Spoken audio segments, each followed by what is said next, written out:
It probably feels like the nightmare will never end as people in Southern California face a sixth straight day of deadly wildfires. Crews still at it with winds expected to intensify again this week. At least 24 people have lost their lives. The Palisades fire still largely uncontained, and it's already the most destructive fire in LA County history.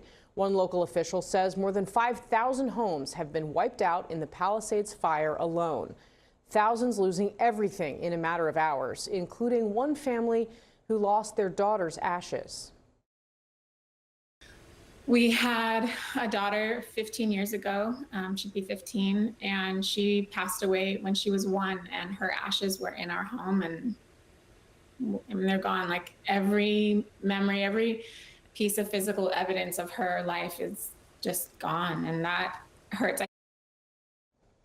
Critical fire conditions flaring up once again, with the National Weather Service warning of a, quote, particularly dangerous situation by midweek. All of this threatening to fuel the major fires, which have already burned more than 40,000 acres in just under a week. That is an area bigger than the size of Paris, France. California Governor Gavin Newsom says fire crews are moving into hotspots in advance. So I'm up here in Mandeville Canyon, which was the site in the last 2 nights of tremendous investment of resources, firefighters working the line, a lot of those assets still here, not only in anticipation of potential flare-up here in the Palisades fire, but also pre-positioned, as we're pre-positioning in many counties throughout the state of California because of the upcoming winds we're expecting. Monday, peaking Monday night into Tuesday, extending into Wednesday. Joining me now to discuss the latest is Brian Rice, the president of the California Professional Firefighters. Brian, welcome back to the show. Thank you so much for being with us. We did hear from the governor overnight about pre-positioning fire crews for more potential flare-ups. What do you think is the scale of the risk of that here? I think that for the next couple of days, and the governor said it through Wednesday, there's a pretty large spread of a red flag warning. I think the threat is very real, and that the state of California is moving resources in to match, I can't say match that threat, but in anticipation of that threat. The threat's real. So, sir, at this point, I mean, what do you think are the biggest risks from these winds? Which neighborhoods do you think are potentially more at risk than others, and what does that mean for your crews? Well, right now, it looks like the big threats they're talking about the Brentwood area, the Santa Monica area, that the governor mentioned, Mandeville Canyon. In some of these areas on the northern end of the Palisades fire, you're seeing areas that haven't had a fire in some cases up to 40 years. So you're seeing a much higher fuel load. They know that. They're getting resources in there. But Casey, it's like I've said, every time I've spoken to you, the weather matters here. It's still dry. The humidity levels are coming up a little bit. I think that they probably aren't beginning to see the type of overnight recovery in the dew point and the humidity levels that they want to see. But it's not single digit like it was when this fire started. And right now, it all matters. And it is the neighborhoods that are in front of the flame front, the flame front. And then some of the things that add to that, you know, they'll have islands of areas in the burn that haven't burned. They were saved. Or the fire moved around them. Those pose a threat too. You don't want to see a start in those areas that help fuel a flame front.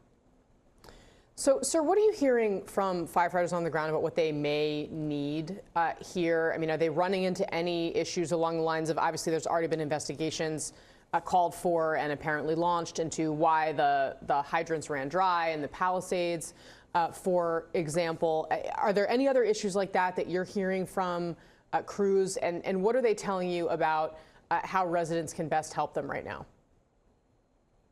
Some of the things that I've spoken to last night with one of the crews, a leader on a USAR team, their morale is very, very high. They're starting to roll into getting some rest periods. But the reason that the morale is high is, you know, there's a lot of interaction with the community. As firefighters rotate off the line, they'll have those connections in some areas as they're transversing or going towards the fire line. They connect with citizens, and those interactions mean everything. You hear their stories. They ask, a person asks you for help, or what did you see in this area? And people are tired. There'll be time for exhaustion, and there'll be a time to get rest when the wind stops blowing and we see our containment numbers go up. Really, I'm glad to hear that that you are hearing that the morale is high because of how much support they're getting from the community. That is at least something positive to look to in what is obviously an incredibly difficult and continuing to be a very dangerous situation. Brian Rice, have been so grateful to have you. Thank you so much for being here. The last thing residents in and around Los Angeles want to hear this morning. Overnight, officials raised the fire threat level to the highest level, extremely critical in some places. That is a 3 out of 3 in terms of danger, and it could stay that way for days. Shortly, the wind speeds could be near hurricane level gusts again.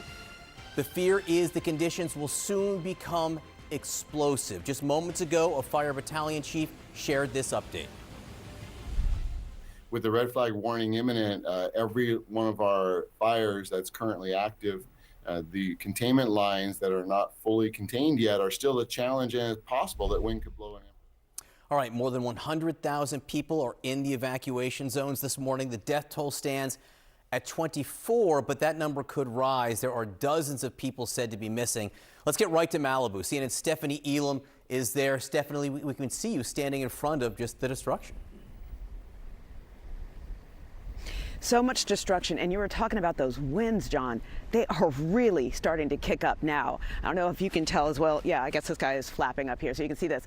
It is really windy, and this is part of the concern because right now it is cooler. It is a little chilly out here, and that usually happens during wildfires where we see the flames kind of simper down into the earth and we don't really see them. But then as daylight comes, things start to heat up and we start to see these blazes come back. But this is the overall effect of what we've been seeing here. Take a look at this. This was an inn right on the Pacific Coast Highway, just decimated by the blaze, the Palisade fire coming through here. And you think about it, the Palisade fire has burned through more than 23,000 acres. The Eaton fire over on the east side burning through 14,000 acres. And according to data released by CAL FIRE, they're saying that the amount of land burned between the Eaton fire, the Palisades fire, and the Hearst fire is more than the size, the total area of Paris. Larger. I mean, just phenomenal numbers to actually try to compute and digest of just how large these fires are. The other concern, though, with these winds is that while they have had some containment come together for some of these fires, and some of them they've knocked down, the issue is with these winds, those containment numbers could go back down. And I know a lot of people just want to get back into their homes if they're in those evacuation areas. But take a listen to a CAL FIRE official here explain why they don't want people to go back prematurely. Part of the reason we're keeping evacuation orders in place is not only because of fire risk, but it's also because we have down power lines, which are potentially live. Unknown status of gas lines, and every bit of that ash that it's out there is toxic with petroleum products from the houses that burned. So it is an unsafe place for families to be. That's very true. And even here, standing here by this inn, even though I'm not in it, I can smell that metallic smell that you smell after wildfires that goes through not just brush and trees, but through buildings like this. And that is part of the concern, along with the fact that we have these wind warnings. So they're saying if things go the way they hope they go over the next couple of days, the earliest that we may see people going back into their homes is on Thursday, John. You know, this has been going on for so long now, in days more of it to come. It's got to be overwhelming for so many of the people who've lost their homes. It's got to be exhausting for you too. Stephanie Elam, thank you so much for being there. Appreciate it.